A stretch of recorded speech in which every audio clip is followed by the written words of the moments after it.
The shower curtain is, you know, I wish they would renovate all the ships and at least add the sliding door, if not the glass door, the something with the doors. I don't care for the shower curtain. It just doesn't seem sanitary.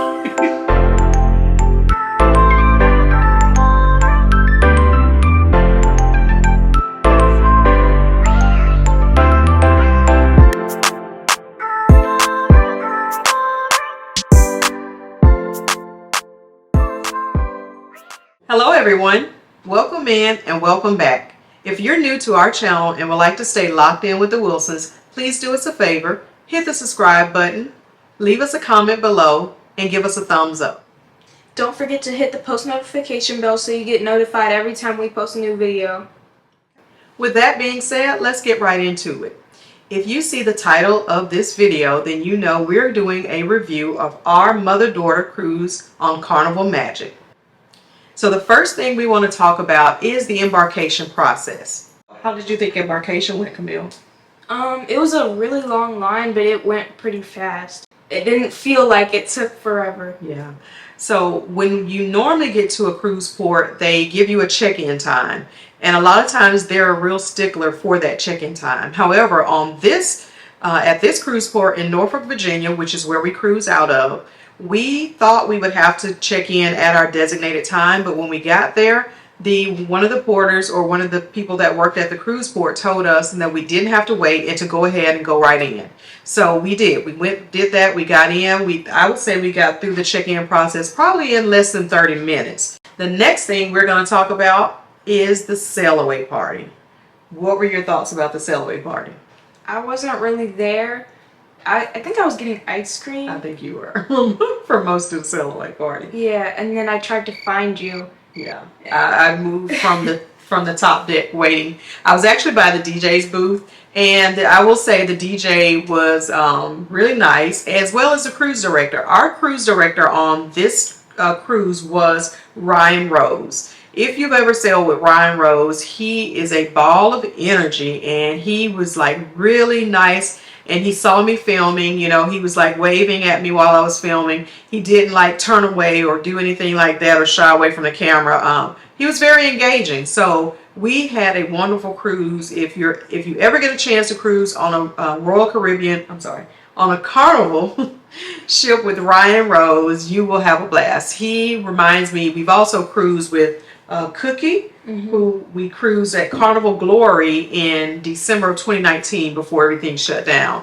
And that was our last cruise before everything happened. And we cruised with Cookie. And we said after that cruise, we hope we got Cookie on another cruise, or we hope we got someone with just as much energy as Cookie.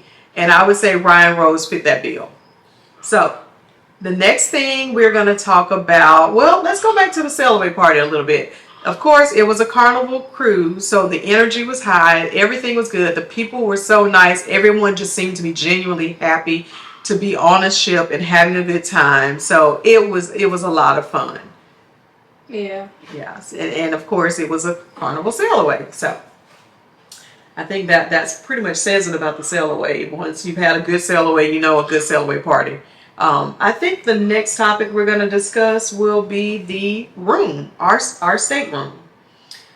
We did have an interior room on the second deck. So there was, for me, I'm gonna actually talk about our room first. For me, being that this was not a newer ship, it was one of, I wouldn't say it wasn't the oldest ship that we cruised on, but it was an older ship. The Carnival Magic, I felt like the interior room, it did what it needed to do for us because it was just the two of us. Brian didn't sail with us.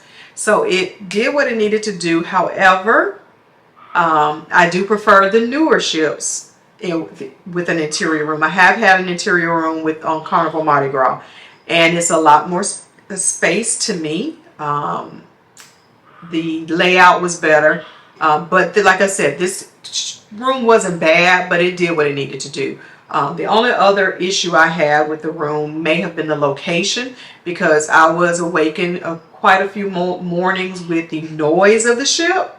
And I don't know if that was just the anchor dropping or them, doing maintenance or what was going on, but it was a lot of banging and a lot of noise that I could hear in the mornings. So what is your view about the interior room? Um, it wasn't the nicest, but it was good enough for the two of us Yeah, for like it 4 days. Yeah. How long was it? 4 days? Yeah, 4 days. Mm-hmm. Okay. Yeah, it was nice enough for the two of us for 4 days because we weren't really in there that much. We were True. pretty much just in there to sleep and then like maybe take a nap during the day. Yeah, that's true. Yeah.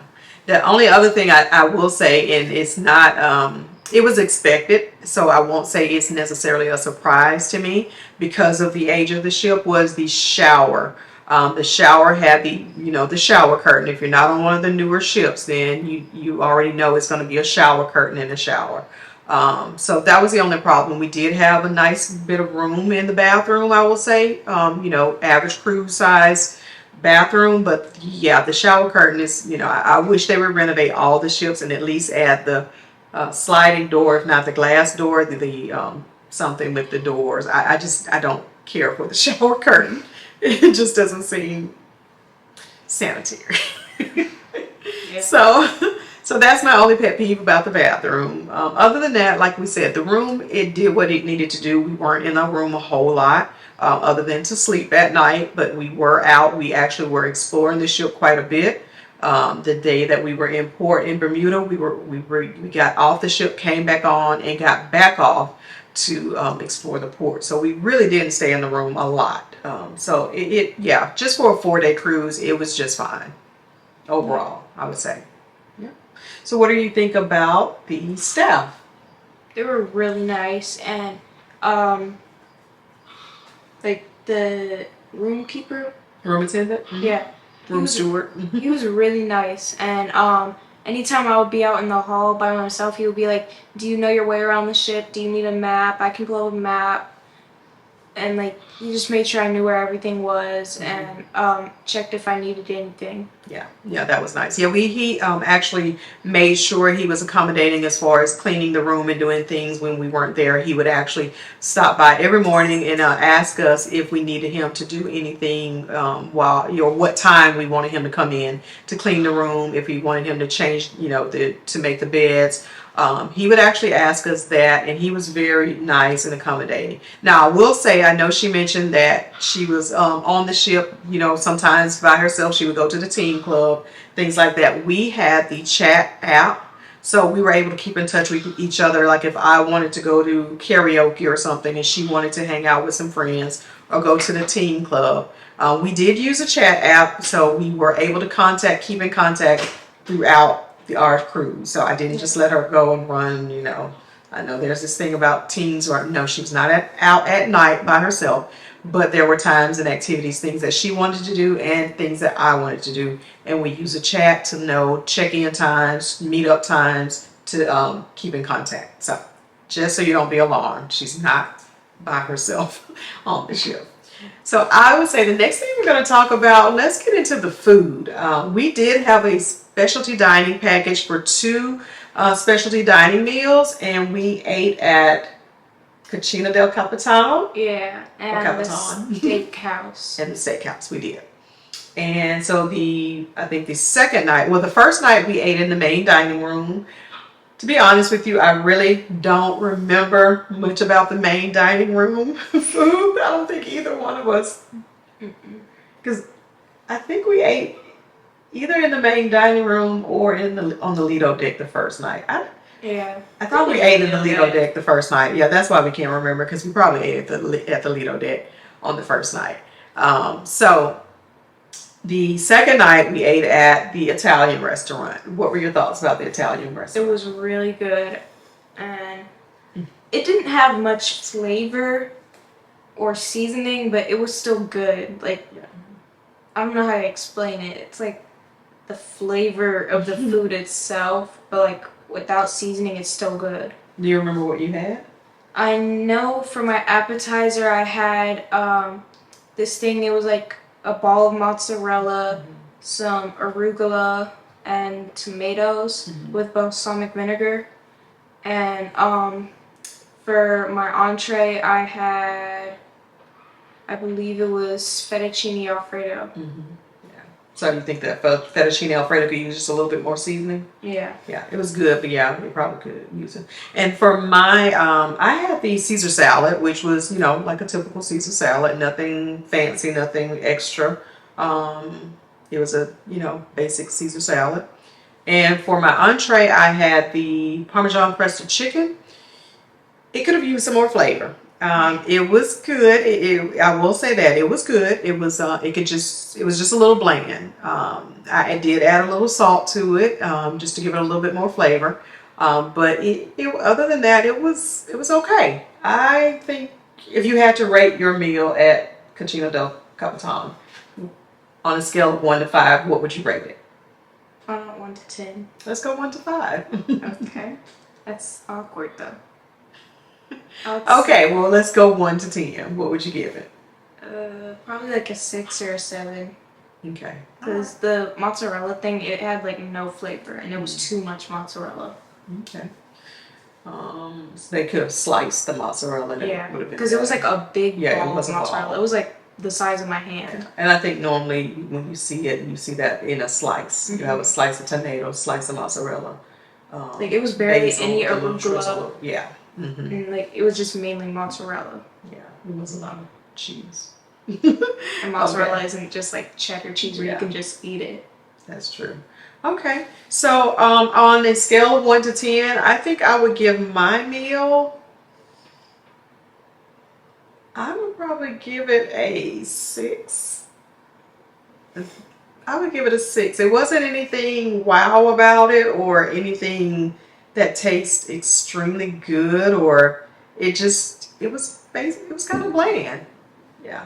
So now on to the steakhouse. How do you feel? What did you have at the steakhouse?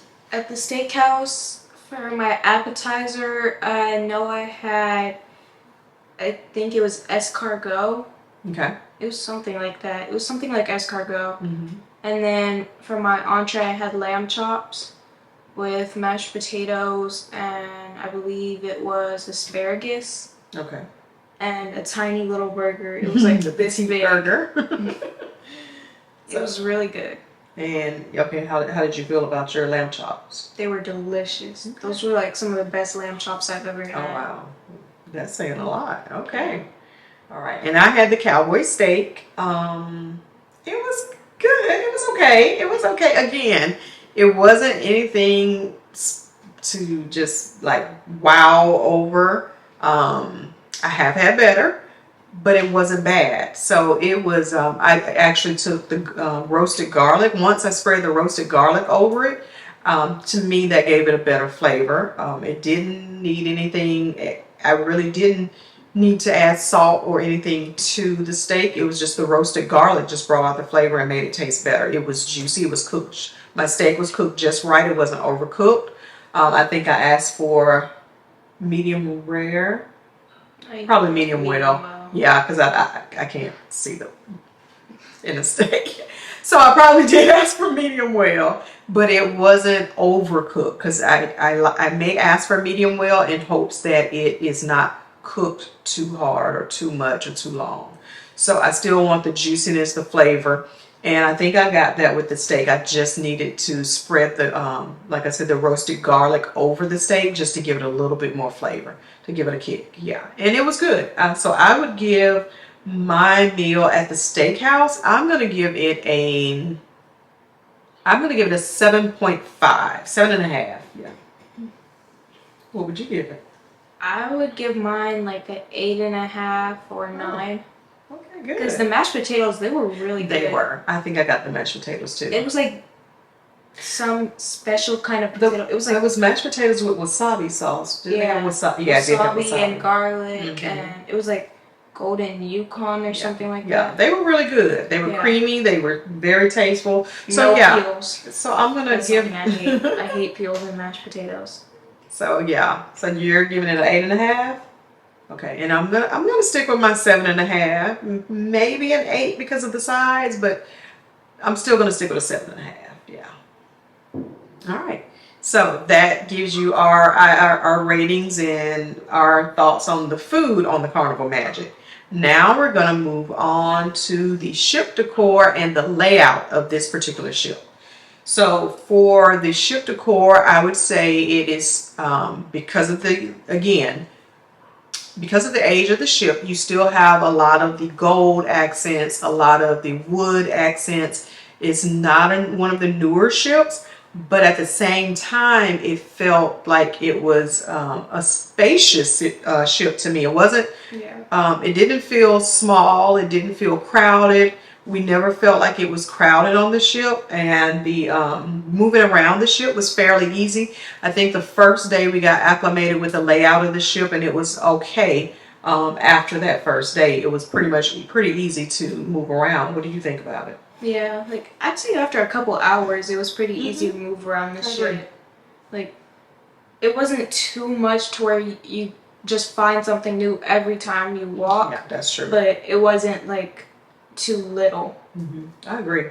That's a really good observation. And there were a lot of things on the ship as far as the entertainment, like the water park was. The water park surprised me. I didn't think it would be that big. I thought it maybe have been one slide, but the Waterworks water park was a pretty good size for that ship. And then the area where the putt-putt golf and they had the ropes course and basketball and table tennis. Yeah. And I think there was something else too. Yeah, there was. And also, my favorite part of the layout of this ship is that the wake of the ship has that was my favorite part of the ship. I actually went back there as much as I could so by us having an interior room and not having a balcony room, I thought I would miss out on being able to sit and watch the water whenever I wanted to and just relax. Not on this ship. So it actually is okay to have an interior room on the ship because the wake of the ship has so many seating areas where you can sit on the back of the ship and watch the water, and they're comfortable seating. They're not just lounge chairs. They're cushion chairs with umbrellas on multiple levels, and you have a pool at the back of the ship. So there's plenty of space. It was never crowded. I really don't think a lot of people maybe ventured to the back of the ship because I could go back there every day and find a comfortable seat with hardly anyone around with an umbrella and sit like for hours and just watch the water or lay back and relax without being disturbed. Take a book. I took a book and I read a book. I sat back there, like I said, quite a few days without anyone just being right there beside me, and she kind of found me back there a couple of times once I found my spot. It's like, hey, this is where I'll be. You can come and find me back here. So it actually was a very relaxing cruise for me. I enjoyed that. Yeah. Anything else you want to say about the layout or about getting around, moving around? Not really. Okay, yeah, so it was fairly easy. So the next thing we're going to talk about is going to be the music and the entertainment, the activities on the ship. Now, when we got on the ship the very first day, we did go to was it an 80s or a 90s music trip? 90s. It was 90s. 90s and 2000s, I think. Well, I think it was labeled 90s, but I think they did squeeze some 2000s in there. But it was a 90s music trivia that we participated in together. We had so much fun. It was that was like one of the best music trivias I've been to. We pretty much knew every song. We may not have known the artist and got confused on a few parts, but we really had a good time at the music trivia. What are your thoughts about that music trivia? It was really fun, but there were like 2 or 3 songs where it was just like random country songs from like the 90s. But they were 90s. Yeah, and I was just like, I knew some of them. I knew you just didn't know them. Those of us that grew up in the 90s, we knew a lot of the songs. So it wasn't a 90s playlist. You didn't know that you weren't there. You don't know. Okay. So that was a lot of fun. Let's see what else. The music, the entertainment on the ship. The Motown. The Motown show was by far the best Motown show, and I think that's got a lot to do with the cruise director. He did outfit changes, costume changes. It was so engaging. People were there dancing and didn't even need to go to the club because it was so much fun. Again, that cruise director was Ryan Rose. He can put on an awesome Motown night. So that was a lot of fun. What other entertainment did we have on the ship that you remember that you enjoyed? Oh, I went to karaoke for a little while. It wasn't long because that was the night we had dinner at the steakhouse, so I didn't get to stay long. So I did go to karaoke. Karaoke was fun. I met a friend, and her husband were on the cruise. Shout out to Kaya. She did a tribute to her husband, sang a song because he didn't make it to karaoke, but she sang a song and I recorded it and sent it to her so she could show it to him to show him that she was doing a tribute to him at karaoke. So that was a lot of fun. We had a great time. And then what else did we do? What other type of music activity or entertainment? Oh, by the music trivias were going on throughout the ship in different locations, like the entire cruise. Yeah. So it wasn't just 90s music trivia. I think they did like almost every decade.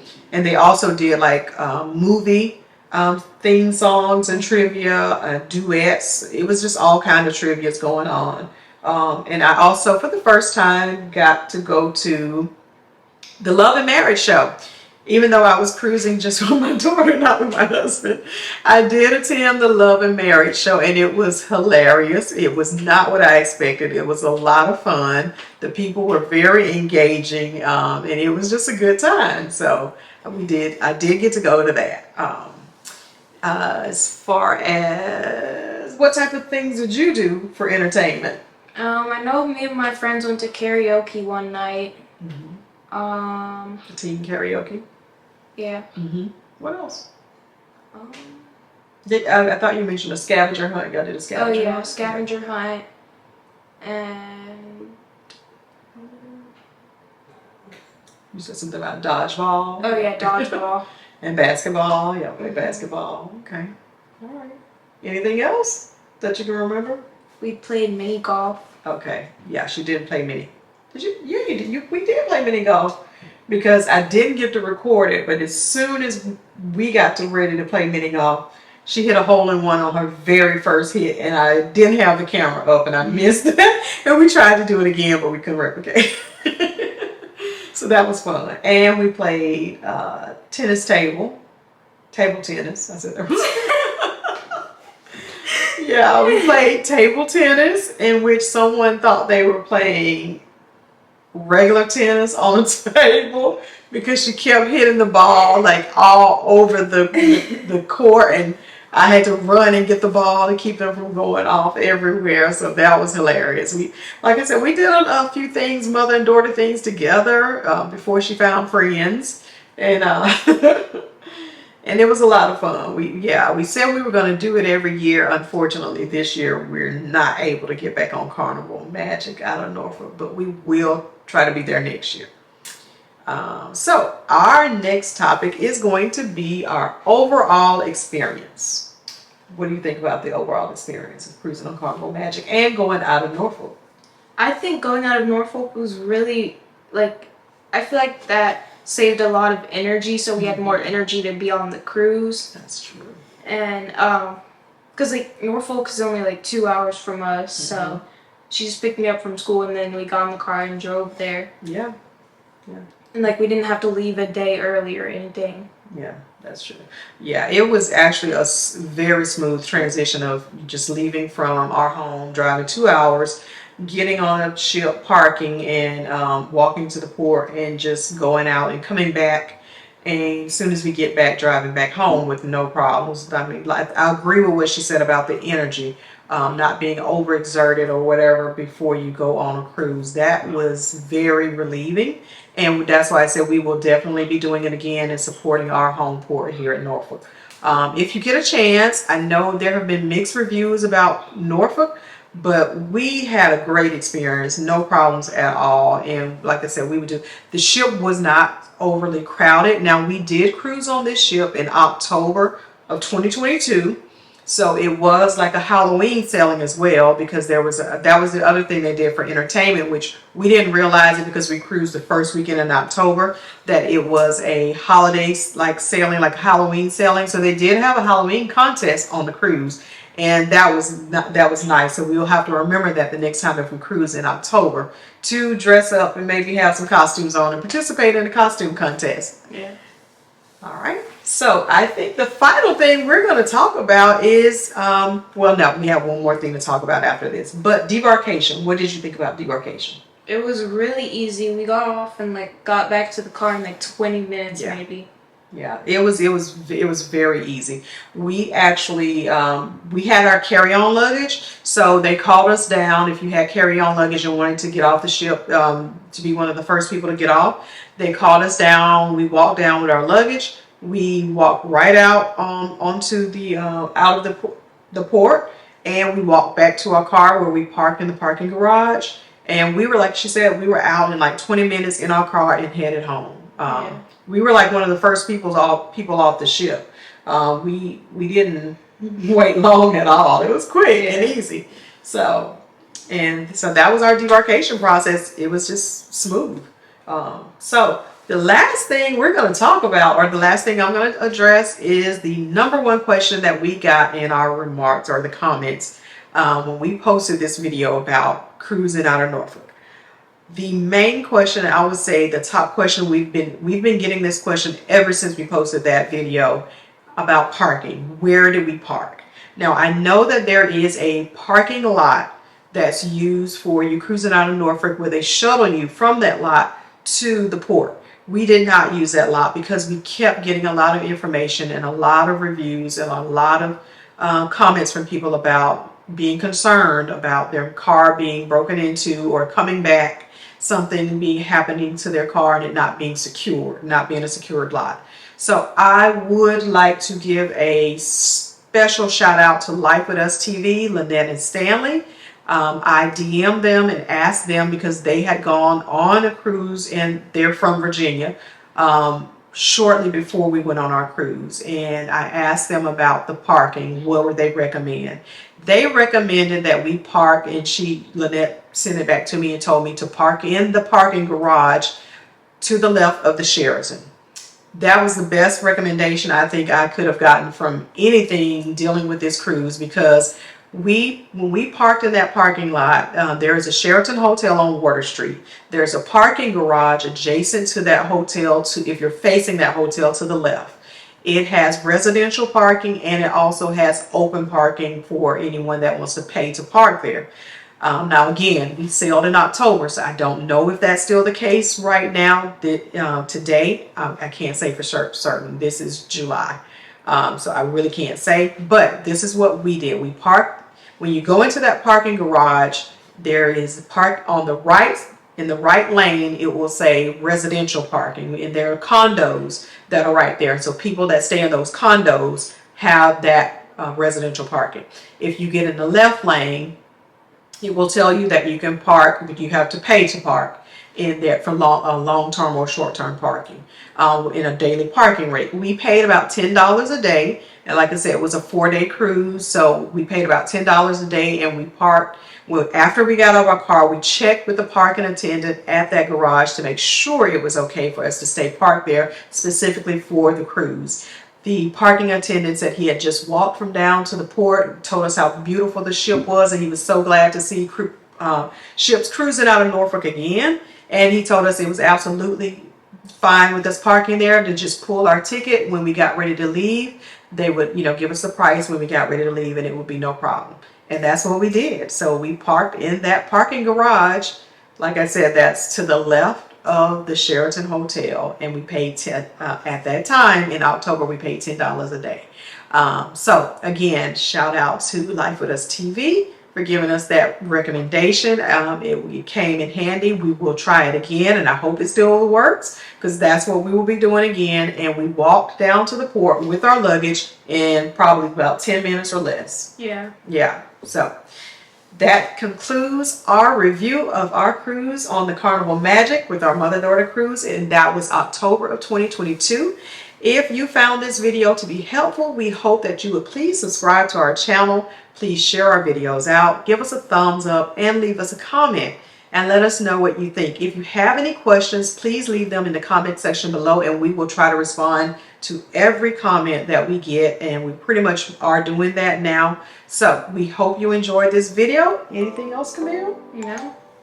Thank you for being here, and thank you for watching. Have a great day. Bye-bye.